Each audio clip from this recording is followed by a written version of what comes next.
பிதா குமாரன் பரிசுத்தாவின் பேராலே அவன் கிறிஸ்துக்குள் மிக பிரியமானவனை அதிசயங்களை காண பண்ணுவேன் என்று சொல்லி மிகா 7:15 அழகாக ஆண்டவர் ஒரு வாக்குத்தத்தமான வார்த்தையை தந்திருக்கிறார். உன்னை அதிசயங்களை காண பண்ணுவேன், உன்னுடைய வாழ்க்கையிலேயும் அதிசயங்களையும் அற்புதங்களையும் நான் செய்கிறேன் என்று சொல்லி ஆண்டவர் இன்று நமக்கு வாக்குரைக்கிறார். என் வாழ்க்கை எப்படியே போய்கிட்டே இருக்குமா? நான் ஆதி காலத்துல நான் எப்படி இருந்தேன் தெரியுமா? நான் எவ்வளவு சந்தோஷமா இருந்தேன், நான் நினைச்ச நேரங்கள்லாம் எனக்கு எல்லாமே கிடைச்சிச்சு. ஆனா இப்ப எனக்கு எதுவுமே என்னுடைய வாழ்க்கையில கிடைக்கல, எனக்கு ரொம்ப விரக்தியா இருக்கிறது, என் வாழ்க்கை ஏன் இவ்வளவு வேதனையோடு கூட இருக்கிறது என்று சொல்லி நீங்க யோசிக்கின்ற வேளையில ஆண்டவர் உரைக்கின்ற வார்த்தை இதுதான்.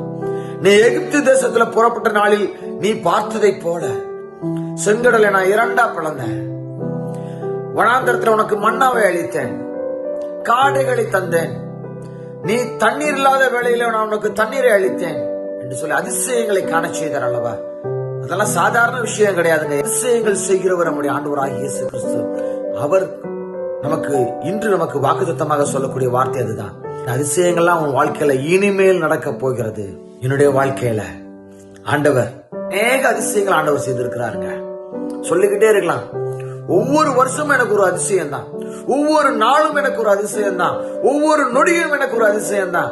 ஆண்டவர் என் வாழ்வை அதிசயத்தக்க விதமாக நடத்தி கொண்டு வருகிறார். குடும்பத்திலே ஒரு ஆசீர்வாதம், ஆலயங்களிலே ஒரு ஆசீர்வாதம், வேலை பார்க்கும் ஸ்தலங்களிலே ஆசீர்வாதம், நாம் வாகனங்களை எடுத்து சென்றாலும் ஆசீர்வாதம், எங்கு சென்றாலும் ஆசீர்வாதம், நாம் போகிற இடமும் அது ஆசீர்வாதம். உன்னை அதிசயங்களை காண செய்கிற தேவன். கோணலானவைகளை சுவையாக்கி, பாதைகளை சீராக்கி, நம்முடைய சிந்தனைகளை சீர்படுத்தி நம்மை அதிசயங்களை காண செய்கிற தேவன்.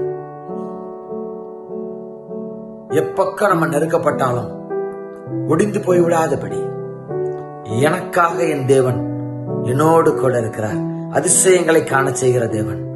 வாழ்க்கையில இன்றிலிருந்து அதிசயங்கள் உங்க வாழ்க்கையில நடக்க போகிறது. எல்லாரும் ஒரு ஆமென் சொல்லலாமா? ஆமென். ஆண்டவருடைய வாழ்க்கையில அதிசயம் தாங்கப்பா, என் வாழ்க்கையில அதிசயம் செய்யுங்க.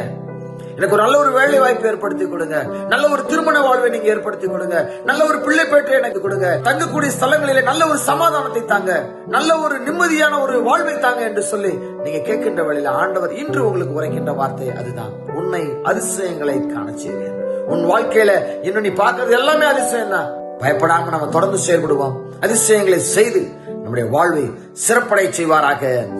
ஆமென். God bless you.